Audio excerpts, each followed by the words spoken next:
Welcome to the Biblical Leadership at Work podcast. I'm your host, Jason Woodard. Today, we'll be meeting Grant Blair, a devoted husband, father, and grandfather to two. He and his wife, Gail, have been very active in church ministries over the last 25 years. But listen in as Grant shares his testimony of how God radically changed him as a young adult. And he just completely and radically changed my whole life. Grant has been in various leadership roles spanning nearly 30 years and shares how he has learned from both good leaders as well as poor leaders. But either way, it gives you a model to either emulate or to completely avoid.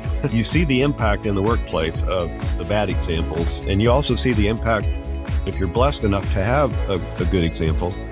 Grant has nearly 20 years of experience in the manufacturing sector, where he became a master black belt in the Six Sigma methodology and trained others around the globe in process improvement methodologies. With that kind of background, Grant feels strongly about how the church should influence the world, not only spiritually, but even operationally. We, the church, should be the picture of excellence for the rest of the world, not the other way around. In addition to his corporate experience, he has served for 15 years at an executive level with a global missions organization called Operation Mobilization, with several years of that living in South Africa. I hope that you are as encouraged and inspired as I have been as we get to know Grant Blair.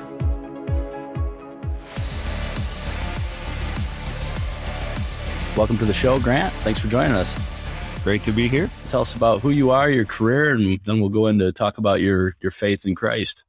I've been married to Gail for almost 26 years, and actually she led me to the Lord in 1994, and we might maybe get into that a little bit more later, but we currently live in Peachtree City, Georgia, which is about 30 minutes southwest of Atlanta, not too far from the airport, if you know where the airport is in Atlanta. And we have three kids. Our oldest is Rachel. She's 21, Josiah's 19, and Abby is 17. Rachel's a sophomore at Georgia Southern University, which is here in Georgia, obviously, and Josiah's a freshman at Point University, which is a small Christian school near here. And Abby's a homeschooled senior here at home, so she's thinking about next steps. And also, I was married for 11 years and divorced before I came to know the Lord at age 34.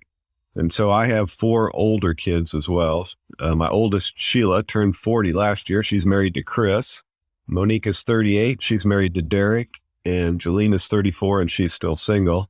And Jolene had a twin, Benjamin, who passed away in 1996. He had a severe seizure disorder and passed away when he was 8.5. And Monique and Derek have blessed us with two precious grandkids, Amelia and William, and they will turn 3 and 1 in about a month. And as far as like things we like to enjoy in terms of serving, that sort of thing, I'm right now currently involved in 2 discipleship groups of men associated with our local church. In one of them, I'm a participant with our pastor and 3 other guys, and one of them I lead with 5 other guys. And in the past, Gail and I and our local churches have helped to lead the youth. We've been involved in missions, leadership, committees in the church, teaching kids and adults, and leading Bible studies. Interestingly, despite the fact that I'm a finance guy with some professional credentials, I have never been asked to serve on the finance committee in any church I've ever attended. That's interesting. Kind of an interesting irony. And I've never offered either. So also in my role, I occasionally have the opportunity to preach. So I do that once in a while, probably once or twice a year. And between being in full-time vocational ministry and our church involvement, Gail and I don't really find time to have too much time for other nonprofits. We kind of focus in those 2 areas, our service with the mission organization that we serve with and just our church involvement. I'm interested in the men's groups that you're involved in, kind of the format there. Do you guys use material? When do you meet? How do you meet? Men's discipleship's an area of interest to me as well. It's been a great growth thing for me. The format is just that we read through daily devotional together. So we have assigned readings for the week and we read through them individually. And then we find a time that fits the group to meet once a week to talk about it for about less than 75 to 90 minutes. So no more than an hour and a half. And we get together and talk. And it's just the whole idea of it really is, I guess, maybe 2 components. The main one is just to improve our walk with the Lord, grow our walk with the Lord, our daily walk with the Lord more close. And we feel like we can do that best if we're all sort of together reading the same things. and then getting together and discuss it. And of course, when we get together, all sorts of personal things come out and opportunities to minister to one another and that sort of thing. But then the second purpose of it, of course, is fellowship and just getting Christian men together. Seems like a lot of men don't really have fellowship with other believing men, or if they do, it's sporadic and not regular. So you said you lead one group and then you're involved in another one that your pastor is leading that. And those are both groups from men from your church? Yeah, I think that was his idea. The group that I lead is a combination of a couple guys from my church, but most of them actually don't go to my church. The one I'm in with him, it's all guys from our church. He invited me into it initially. They were trying to launch sort of a program in our church to have these grow groups. Lots of them spring up around the church, and it's still really in its infancy. There's only a few of them meeting, but I think he's planning this fall to have a kickoff and really encourage everyone in the church to get involved in one, to grow in their daily walk with the Lord. Yeah, kind of small groups. We had just kicked those off in our church as well before COVID.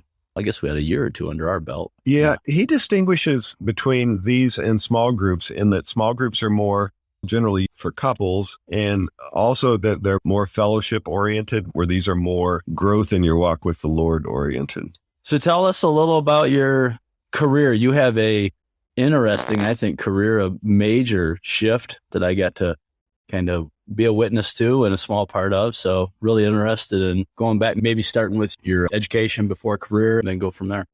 So I grew up in Illinois and got my undergraduate degree in the same town that I went to junior high and high school in. My parents were involved in the university the whole time we lived there.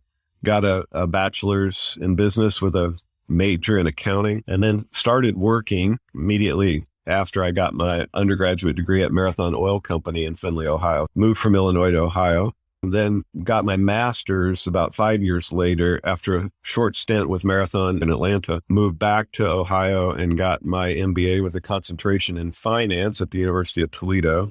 And then later in my career, which is sort of where you came into my life, I had the opportunity to get 2 Six Sigma certifications. I don't know if people are familiar with that, but process improvement certifications. I became a black belt and then a master black belt, which meant I was teaching, which is how I met you, of course, teaching people that were learning the process improvement methodology that I had been certified in. But after Marathon, I worked there for about 8 years and then had the first opportunity to be a supervisor by changing companies and moving from Findlay, Ohio up to Toledo, Ohio, and worked for a global glassmaking company called Pilkington. I was in a variety of treasury and accounting management roles there. That's where I had the opportunity to learn the operating excellence Six Sigma methodology and became a manager and practitioner in that, and worked there for about 13 years. And then one of my mentors had moved on to another company, and he offered me an opportunity to move up to Michigan to Hayes Limmertz and work in the corporate operational excellence and training sphere there. And that had a pretty global scope where you and I and some others were training around the world, literally teaching that operating excellence methodology. And then as part of the outgrowth of a short-term missions trip that Gail and I had done to India in 1999, the Lord had really put on both of our hearts to, at some stage, be full-time, long-term vocational missionaries. And I won't tell the whole story about that right now, but we ended up joining an organization called Operation Mobilization in 2007. And I started there as CFO and Vice President of Support Services, which meant I had finance, HR, IT, and operations of our U.S. headquarters building under my leadership.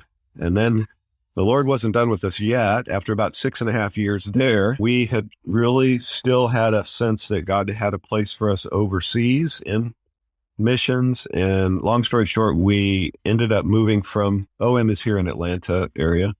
We ended up moving from here to Pretoria, South Africa, where we served for almost 7 years until 2020. So real quick on that, how old were your children when you moved from the U.S. to South Africa? That's a great question. It's actually a pretty important one. Rachel, our oldest, was 12. And my leader at Operation Mobilization here and we call it OM, so I'll just start calling it OM. My leader here, the head of OM in the U.S., who's an Irish guy and has lived all over the world, He told me reluctantly, he was trying to talk me out of going actually, but in the end, when he became resigned to the fact that this was something the Lord had for us, he said, you really, if you're going to have an international experience, you really need to do it before your oldest kid is 13. And his reason for that was, and his kids are a couple years older than ours. So he had some experience, and he just said, there's something that clicks in the mind of a 13-year-old that they start putting down roots, and it's really difficult for them to pick up roots and move to a new place, new culture, new country if they're more than 12. So I sort of took that to heart, and it worked in pretty well with the age of our kids anyway. But so Rachel was 12, so Josiah was about 10, and Abby was about 8. I think Shelley and I moved an hour away, and I believe our daughter was probably about that same age. And I remember that was a big, big move, So yeah, I was just curious about that transition for you guys, well, for the kids especially. But so yeah, go ahead. All right. So after you guys are in South Africa. Yeah. So then it came time, I really sensed when we left that the Lord had said we'd have about 5 or 6 years in South Africa. Rachel ended up taking a gap year. That all of our kids have been homeschooled their whole life until college. And Rachel ended up taking a gap year. And so we ended up being in South Africa about 6.5 years. But then it was really time for Rachel to go to college. And I really felt like the Lord had said 5 to 6 years anyway.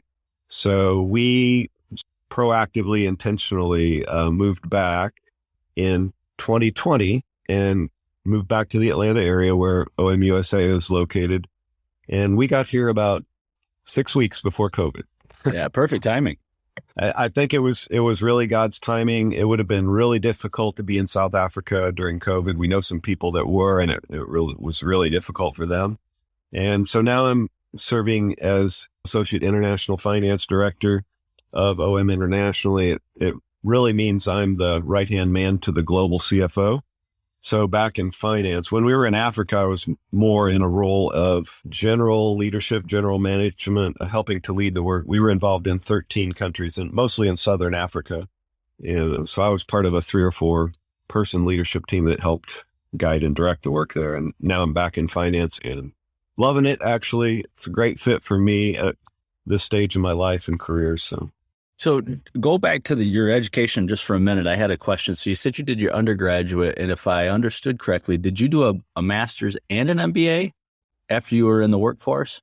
No, sorry, that was probably unclear. I got my master's as an MBA. Okay, gotcha. And then so you were, sounded like 5 or so years into the workforce when you did that? Yeah. So after I'd been at Marathon for 1 year, they transferred me. They did that with a lot of people back then to give them field experience. They told me from the beginning it would be for almost exactly 2 years, which it was. And so I came down here to Atlanta and worked in an oil terminal where we receive the oil that gets loaded onto trucks and goes to the gas stations. Well, the gas. And I was here for 2 years, and then I got transferred back to Findlay, Ohio. So now I was about 3 years into my career, and as soon as we got back, I started my MBA at the University of Toledo, and it took me 2 years to get it. So career-wise, really around manufacturing and then missions. And I remember when you and I think we met in 2004 or 3 or 4, and you had invited me after we met to go to Germany and help do some training. We had worked together a little bit. You were at their corporate office and I was at a plant. You had come down and facilitated some training for me and others. And then you had invited me for that. And we were in the Detroit airport in the terminal getting ready to go to Germany. There was a group of us, 6 people, and you had your laptop open and you were looking at pictures from your missions trip from, I'm guessing, the prior year. And we started talking, and that's when I realized, and I guess we both probably realized we were believers. And I think it was then that you told me that you did those each year, or pretty much each year, you and your wife, and that you guys felt long-term called to the missions field. It always stuck out to me. You were, in my eyes, a pretty successful corporate guy with a good career going, but you had your eye on something else. For me, for someone who was pretty career ambitious and, not thinking about ministry as far as full-time, for sure I was involved in my church even then, but that always stood out to me. I always remember that. That was a really clear memory. Does that match what I guess you remember as far as you guys felt called as you were doing the part-time trips to go to full-time eventually? Yeah, it's pretty close. I'm sorry that you hadn't figured out that I was a believer, but Well, I will say there was nothing that would indicate you weren't. I think we had just had some minor interactions, some training certifications. So probably not any in-depth conversations to share the gospel in those interactions. That was the first time we talked about our faith. That's right. I think you and I met in about 2003. I was trying to figure it out the other day, and I think that's about right. And so Gail and I had been on one trip to India in 99. Then I led a team from our church back in 2001 and 2004, I think. At that stage, I probably would have just gotten back fairly recently from the first trip that I led to India, which was 12 people, I think. And if I recall, you thought that India would be where you would go. No, we really did. God had to really change both of our hearts about using the skills and gifts that he had given me in the area of finance and missions. We really thought we were going to be pioneers on probably some remote field in India. And later, after the event that you described in the airport, later when we got connected with OM, God really opened our eyes. It took some doing, and the work of the Holy Spirit, but God really opened our eyes to, in fact, people challenged me, Grant, why wouldn't God want to use the skills and abilities that he's given you in the business and finance world to serve a mission organization? And so anyway, long story short, we have spent 15 years in missions and almost all of it in administrative sort of general leadership, finance type of roles. For me, it's been really exciting to be a part of. Remember when you first made that decision and you guys came over to our house and presented what you were going to be doing, because OM's philosophy, if I understand it clearly, is for their missionaries to kind of garner that support from churches and individuals for themselves. And you and Gail came over to our house. This was 05, 06, somewhere right in there that you were starting to build support. 06, yep. Our now 16-year-old was one and had some pretty significant health issues, which you also were a giant help to me, and that you had experienced that with a child. And so I can remember more than one time praying together on the phone and shedding some tears over some of that anxiety. I remember you guys coming over and presenting that very clearly. So talk a little bit about your faith. You'd mentioned earlier that your wife was a key part of leading you to Christ. So let's hear about that. Yeah, I'll try to keep it short. It's an amazing God story, really is. I grew up in the church. My mom was a very committed believer. Not so sure about my dad. They're both deceased now, but we always went to church. I went to youth group in high school. You know, the trajectory was, I'm sure in my mom's eyes, really good. And that's why we, with our kids, never take anything for granted. But then I got involved with the wrong group of kids in high school and started making some really bad decisions. I won't get into all the details, but I like to tell what God rescued me to, not from. And long story short, I lived a pretty rebellious life during high school, college, even during most of my first marriage. And that probably had a lot to do with it failing as well. And while I was in the process of going through my divorce, I was married the first time for 10 years. And then the divorce was kind of long, about 18 months. So it ended up being 11 years, but we were separated for a year and a half. I got an apartment where Gail lived with her sister, and we had met previously at work. We were both working at Pilkington, the glass company. She had just started, and she is a lot younger than me, 12 and a half years. And we worked in the same building, and she recognized me from work, but then saw me moving into the apartment and started asking questions. What's going on with this guy? I thought he was married and had a family and all this stuff. And so people explained it to her. And so then she and her sister made it sort of their mission to befriend me. They invited me over for dinner. We started hanging out more and more. And I'm sure they were probably gently sharing their faith with me. They were both pretty committed believers, although Gail was having a bit of a backslide at that time. And so we became more than good friends and started seeing each other, just the two of us. And so, but me and my rebellion and her backsliding probably wasn't a real good combination for either one of us at that time. And when my divorce was final, I was really financially sort of devastated, and I asked her to move in with me, which she did. And another long story short, she eventually started having dreams about the Lord confronting her and her lifestyle. And one night, after she had already decided in her heart to move back home with her parents, she shared with me the dreams that she had been having about the Lord confronting her lifestyle, and explained to me that her relationship with Jesus was more important to her than her relationship with me, and that she couldn't understand why I didn't want to have a relationship with my Creator. And those two statements I've never to this day forgotten, obviously. it just rocked my world. I got really depressed. Like immediately I stopped sleeping, couldn't eat, and lost a lot of weight I'm talking like almost 10 pounds in about 3 days. One day, a few days later, I was in my car driving my older kids somewhere. And I just finally came to grips with the fact that I had made a terrible mess of my life, which had really negatively affected a lot of people that I loved, and most notably my kids. And the Holy Spirit just kept reminding me of those words that Gail had shared with me. And so the weekend after she shared that, I was running in a park by myself, and I just said, God, if you're real, I want you to come into my life and change it. And those words began an immediate and radical change in my life. I stopped a lot of the bad habits that I had, the partying and stuff, and started going to church, went to Sunday school, attended Bible studies, and learning what it really meant to have a personal relationship with the Lord. And I think even though I'd grown up in the church, I really didn't know. I mean, I had watched my mom's walk with the Lord, but I really didn't know what it meant myself to have a personal relationship with the Lord. And he just completely and radically changed my whole life. People at work noticed almost immediately the difference in my countenance and my speech and stopping swearing. Yeah. Yep. And now it's been an amazing journey with the Lord, which began actually 28 years ago this month. And I was a dreadful sinner in need of the Savior, and he just turned it all around. That's awesome. I had a similar experiences in my childhood. My dad remarried. I was about in 7th grade, and in that new marriage, they wanted to bring the blended family together and make sure that we were going to church. And so from 7th to 12th grade, we were very involved in church, and I heard the word preached many, many times. It's a similar thing though, is late high school years, complete rebellion. And, fast forward a few years of living a very destructive life, and God got a hold of me. And I think sometimes, why did I miss the truth of the gospel or the real truth of his word when I was younger? Or did I not? And I just rebelled, and, he was gracious enough to always be there through that. So yeah, I wonder about that sometimes. It's amazing how patient he is with our rebellion. Yeah, incredibly graceful.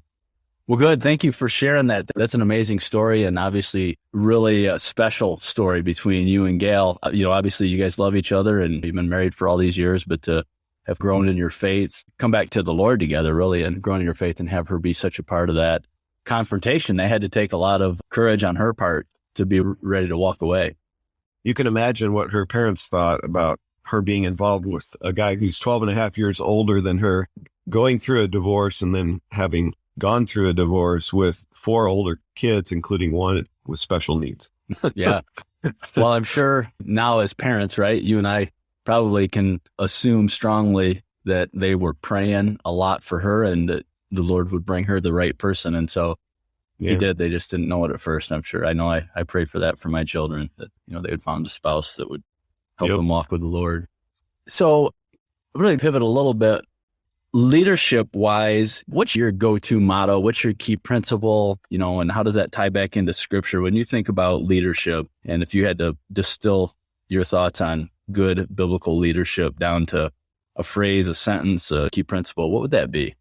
Yeah, that's a great question. Honestly, I don't think I have spent a lot of time thinking about that, or that I really have any one specific motto or principle. There's probably a few things that are maybe a little bit related, but I hate dishonesty and hypocrisy. I mean, it drives me crazy. So maybe in the famous words of Jesus, it would be something simple like, let your yes be yes and your no be no, which I think comes from Matthew. I think it's in the Sermon on the Mount. But I really believe in treating other people the way that you want to be treated.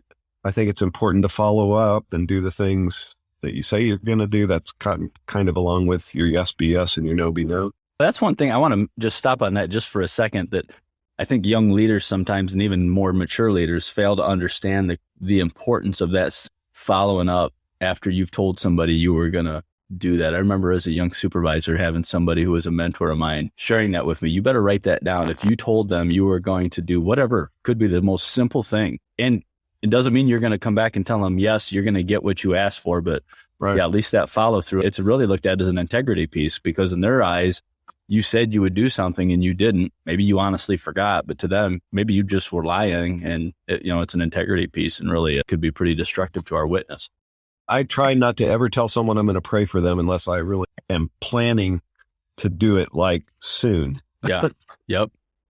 Because like you say, if you don't write it down, then you forget, and then you haven't done what you said you were going to do. And it's important. So I had a pastor one time who said, don't say you're going to pray for them if you aren't guaranteed you're going to pray for them and be able to follow back up. But there's a young lady at my plant right now who yesterday, her little boy went in for surgery. So I told her Thursday I would pray for her.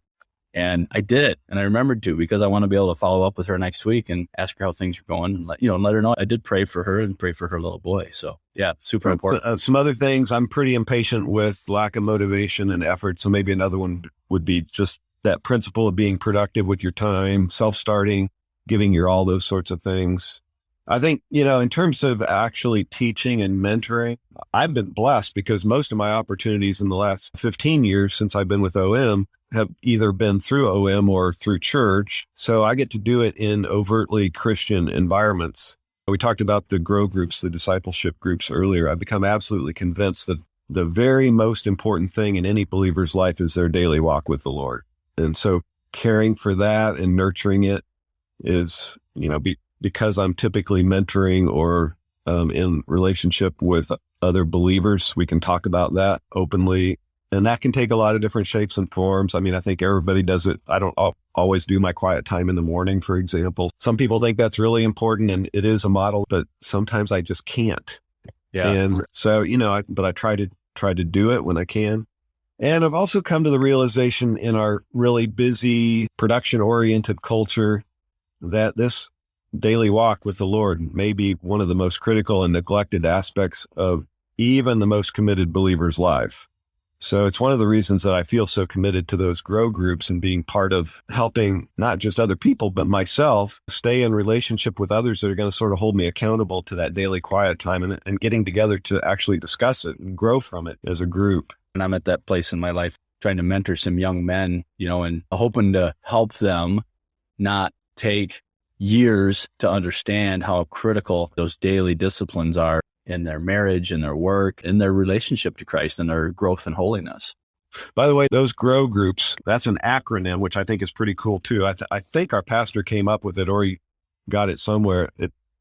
All four bits of that acronym relate to the word, and they are grasp it, reflect on it, own it, and walk it. So that leads us right into another question I wanted to ask a little bit about those fundamental aspects of the faith and being in the word and being in prayer. You've shared with me some of that before. So talk to us a little bit about your daily, weekly spiritual disciplines. Honestly, Jason, I don't think it's been as consistent as you might have thought. I have struggled. I mean, it seems like I'm either really strong with it or not very strong with it, and I kind of ebb and flow. Mm-hmm. And so these grow groups have been really helpful. I do well when I have a goal and I have other people that are sort of helping to hold me accountable. And so these grow groups have really helped me with being in the word daily and spending some time in prayer. I've probably been better actually at prayer than being in the word most of the time, most of my life. So like I said, we have these assigned readings and we get together once a week for about less than an hour and a half.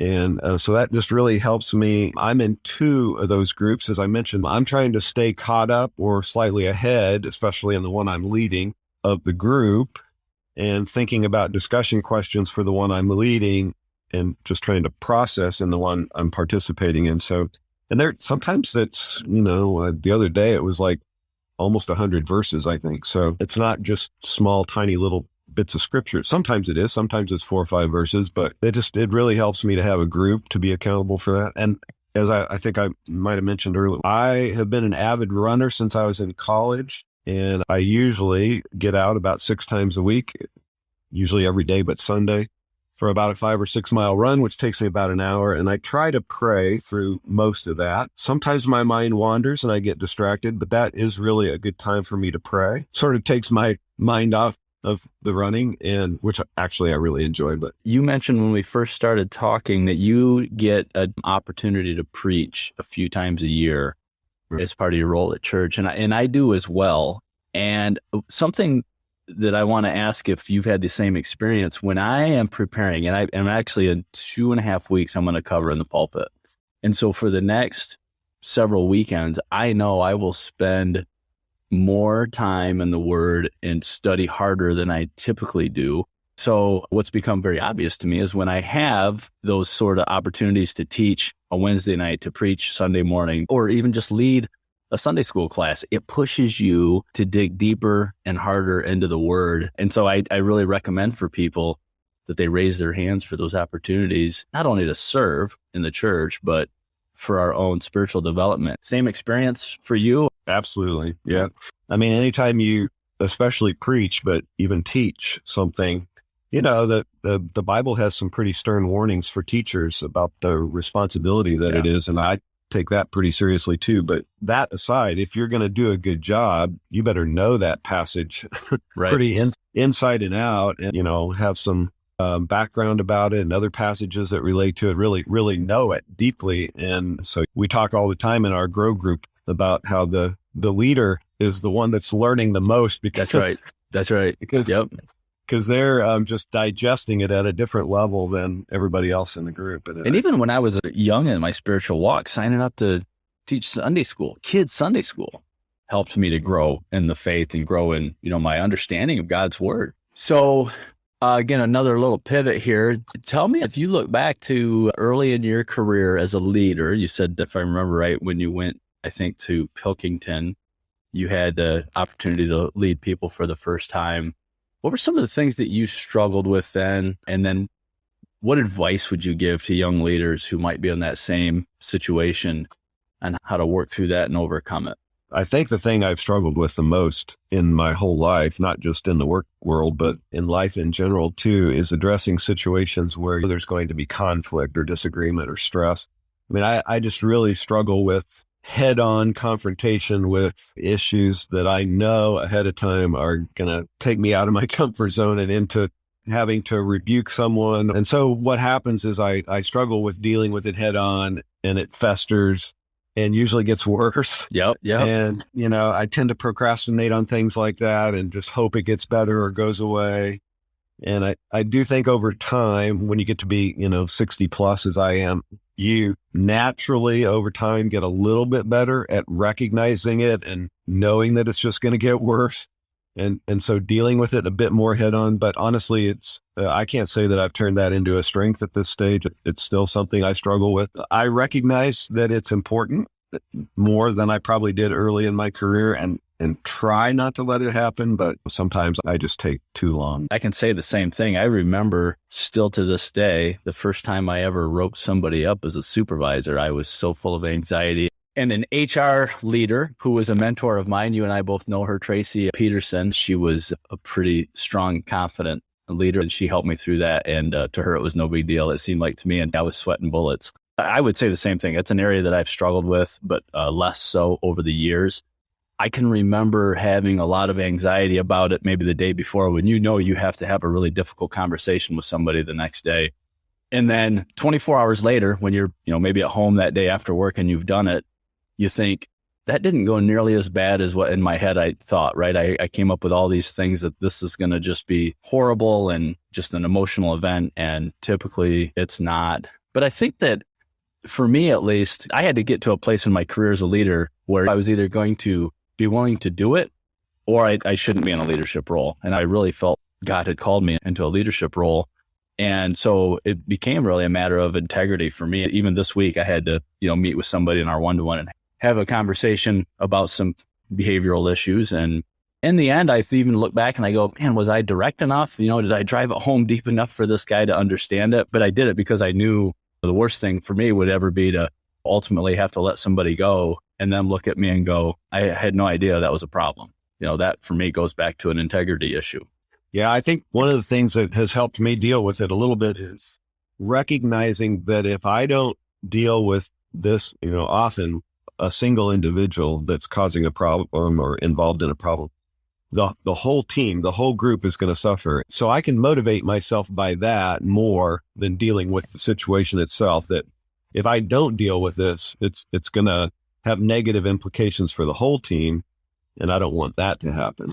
You know, you'll never build a good team if you don't address the accountability issues, because it just festers. It's the one bad apple, right? It's an old cliche, but it's super true. That's probably something that honestly, I would guess that a lot of leaders would say they struggle with. In fact, I can remember, and I think maybe it was Tracy that told me this, it'll never get easy. And that's up to and including having to terminate and fire somebody. It never gets easy. It gets easier. But if it ever got easy, you probably shouldn't be leading people, right? There could be a real problem there that you probably shouldn't be in charge of people's lives, that, we can have that kind of impact. So Grant, let's move on to a different question. What do you see as the biggest gap in leadership in general right now? I think for me, it's humility. What's the biggest thing lacking? I hope, I guess, it's a little better in the lives of believers than it is in unbelievers, because that really is part of the core of what Jesus taught. But I just find that many, if not most leaders today, find it really difficult to admit that they made a mistake or to apologize. It's like they don't want to show a chink in their armor. And I'm really blessed right now to have a senior leader, not my direct leader, but above him, who I work with a lot. And he is just absolutely excellent at this. He always acknowledges if he overlooked something or made a mistake and apologizes profusely. He's just a great model for me to, even at this stage in my career, to be learning from. So with someone like him who isn't afraid to confess that they made a mistake and to apologize, there's just this much better environment of trust and feeling non-threatened in the work environment. And plus, that if you make a mistake and you need to apologize yourself, it's not going to be a big deal or seen as some sort of a weakness for a leader like that, because they do it themselves all the time. Right. And so I think, that people that can't do that don't have the humility to recognize that we all make mistakes, they're insecure, they feel like they have to cover over things, and it creates a really kind of a negative environment does that make sense? Yeah, it makes total sense. It makes me think about, I'm fortunate enough right now I have a direct manager who has that level of humility. And not only that, but it's reminded me in the last several months of the advantage that comes when the leader doesn't always present that they have all the answers. And this leader that I work for right now, she doesn't. And she brings her team's input. And they give it willingly because she asks for it. She's not coming to the table saying, I have all the answers, here, go execute on it. And it's that humility still. And, over the years, I've worked for leaders who weren't like that. They never apologized for being wrong, and they always had the answer. And there was never any input from the team because it wasn't welcomed, it wasn't accepted. And not only as believers, for sure, that's a testimony issue, right? That humility is lacking, number one. Number two, as just an effective leader, you are choking some innovation and opportunities for finding better ways to do things. We've all probably had more negative examples of that. At least I have had more negative examples than positive ones. But either way, it gives you a model to either emulate or to completely avoid, because you see the impact in the workplace of the bad examples. And you also see the impact if you're blessed enough to have a good example, which I haven't had too many of, honestly, in my career, a few, but this guy right now is really good. And you can see the positive side very clearly, and you can see the negative side very clearly as well. When I was a young supervisor in the plant I worked where you and I met, it was a couple of years before you and I met, we had a really terrible plant manager. Probably he was promoted a little bit further than he should have been, but regardless, things were really bad. And this guy was just horrible to work for. And I'll never forget, we had an operations manager that I worked for who was there for a short time. And one day after we had received the blunt of his anger in the middle of the plant floor, and I just was ready to quit. It was just not a good situation. And he looked at me and he said, and I'll never forget, he said, you will learn as much working for bad leaders in your career as you will from good ones. And this is an opportunity for you to learn what not to do. And he was in all seriousness, he wasn't trying to criticize this man. He just very mature, a perspective. And he was right. I learned a lot of what not to do and how it impacts people, really how it impacts people when you treat them like that. So it happens in life too. I mean, good parents, bad parents, good role models, bad role models. So, yeah. I want to take a quick break from our interview and tell the audience about a product that I absolutely love. And I think some of them may benefit from it. There are a lot of different planning systems for professionals to use to help us stay focused on our goals and priorities. About 2 years ago, I found one that also incorporates a spiritual aspect to it. It's called the Monk Manual. Each planner covers 3 months in a compact size. It has daily, weekly, and monthly pages for setting priorities and reflecting on the prior days, weeks, and months. I really recommend you check out the Monk Manual website. Now, let's get back to it. You worked in secular environments, and now you've worked in ministry for a long time. So I'm going to throw out what I think it might be an assumption, and you tell me if it's right or wrong. I think people who have never worked in ministry full-time assume that if you work in a ministry, that you are surrounded by people, because it's other believers, that the workplace, I don't say perfect, but much, much better. You get to be exposed to much better leaders. The grass is way greener if you're working in a ministry environment. People work harder, people get along better, and all those boxes are taken. I'm kind of setting you up for this question because I remember some of your initial experience going into ministry, and I think maybe you had some of those assumptions too.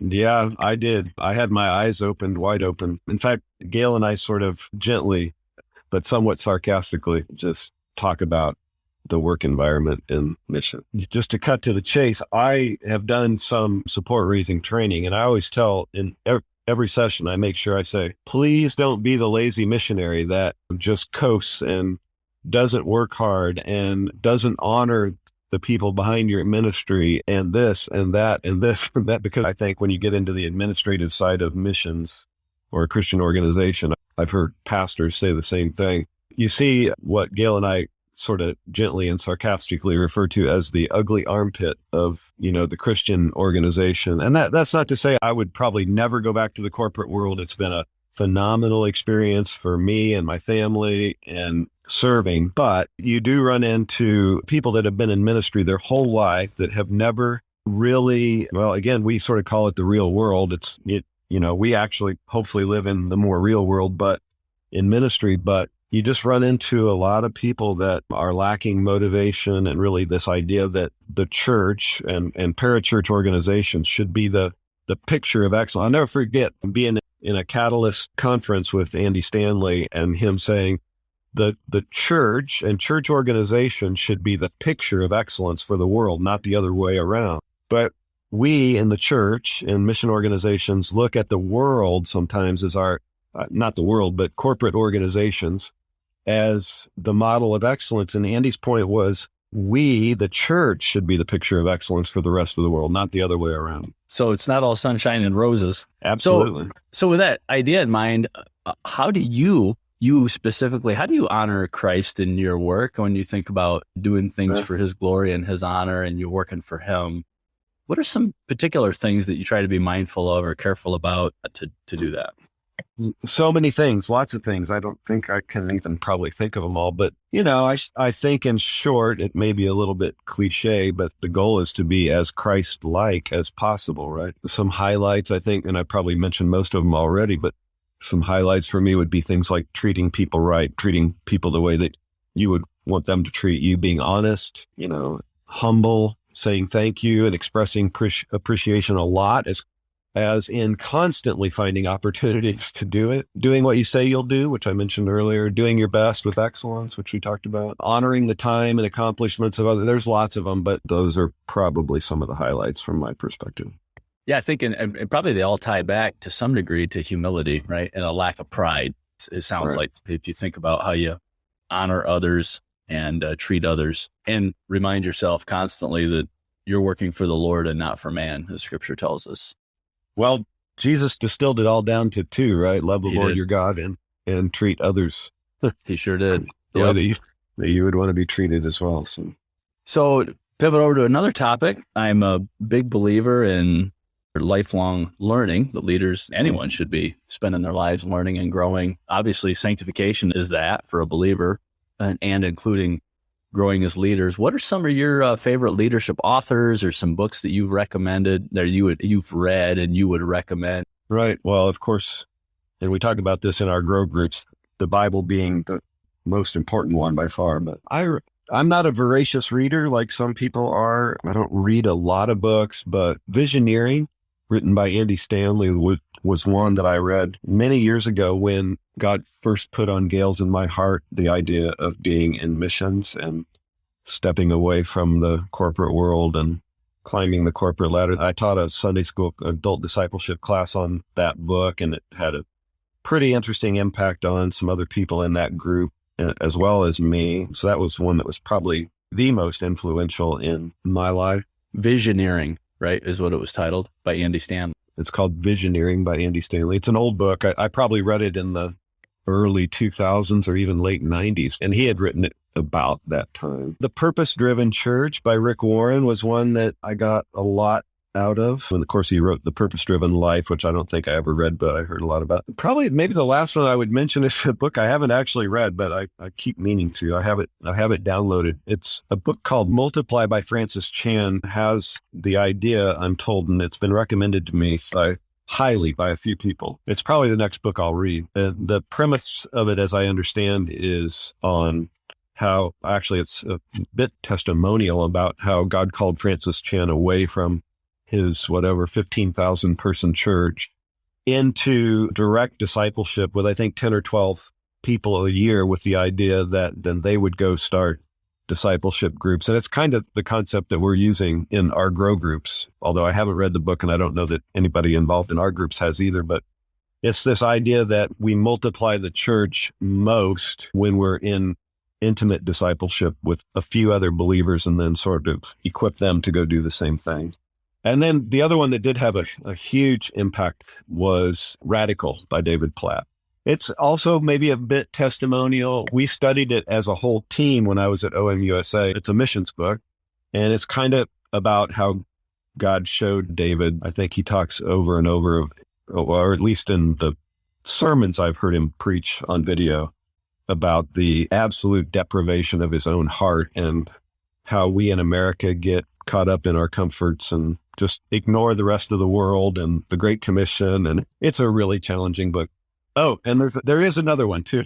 The Spiritual Man by Watchman Nee probably has had the most impact of any book in my day-to-day walk with the Lord. It's 738 pages. That's a big book. It's very incredibly deep theology. You probably shouldn't try it alone. Gail and I ran a Bible study out of our house in South Africa for 2 years and only got 2/3 of the way through the book.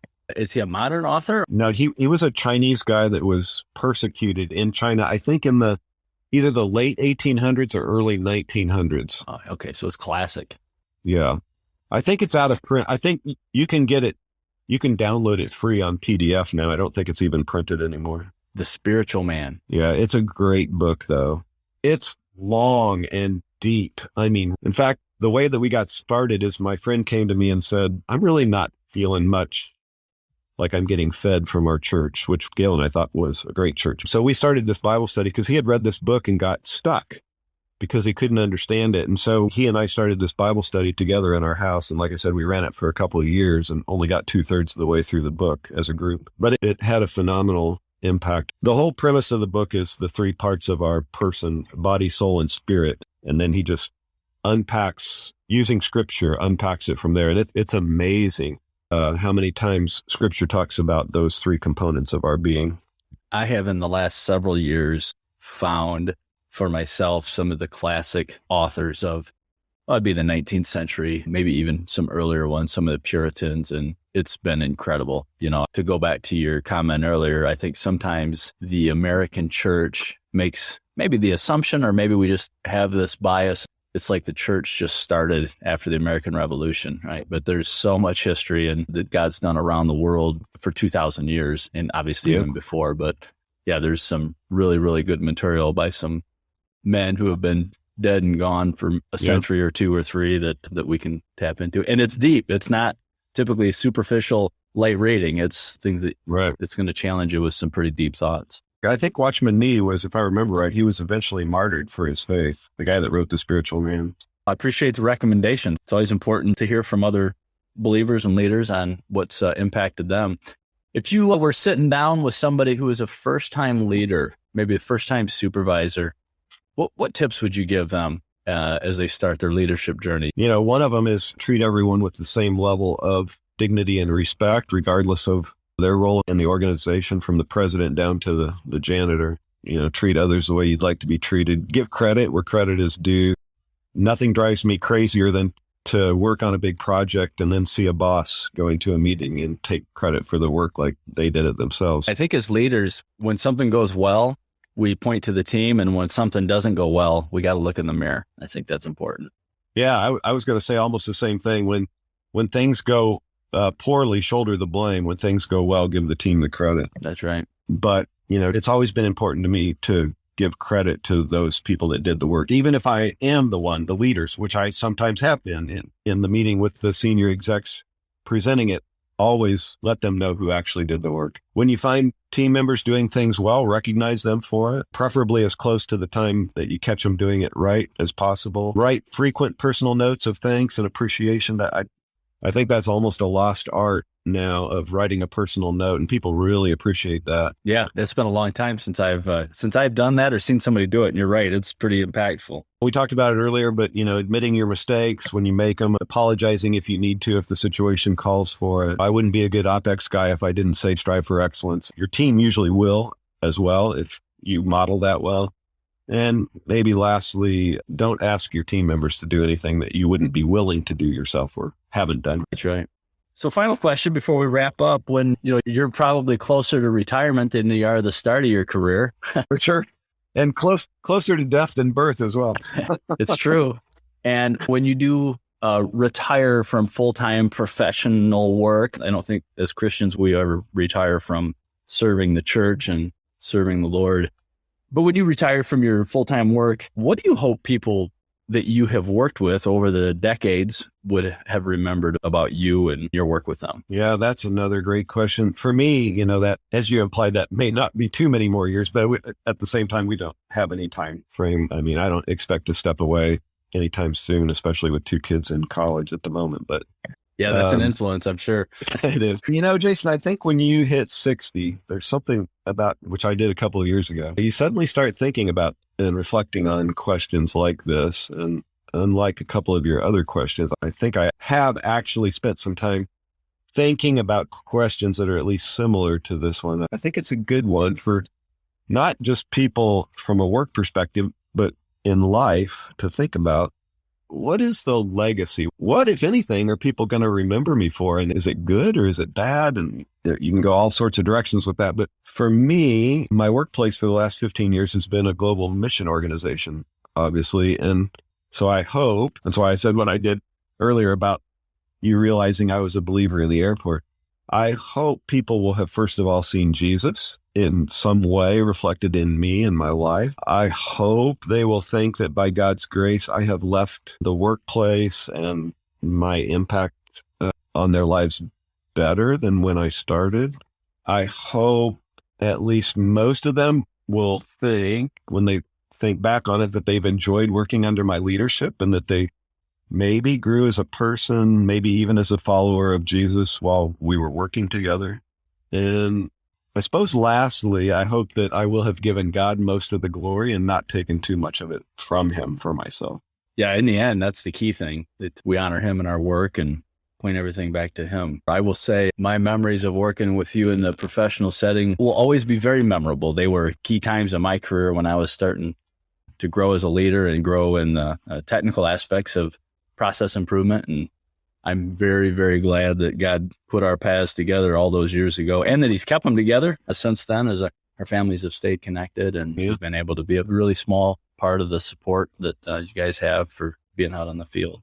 That's very kind of you to say. I don't think there could be any, greater legacy, if I can use that word, than having people that you've, crossed paths with for considerable parts of your life. There couldn't be any greater legacy than, even after you're dead and gone or out of the workplace or whatever, couldn't be any greater legacy than them following earnestly after Jesus. And I certainly see that in your life as well. Well, I'm glad to hear that. Like you said earlier, there's certainly times when I'm not as disciplined and chasing after him with the kind of vigor, really probably ever, but certainly times when it's less so than it should be or could be, and has been at times. It's up and down a little bit in those daily disciplines and that passion for him. So it's a lifelong pursuit. Yeah. Right?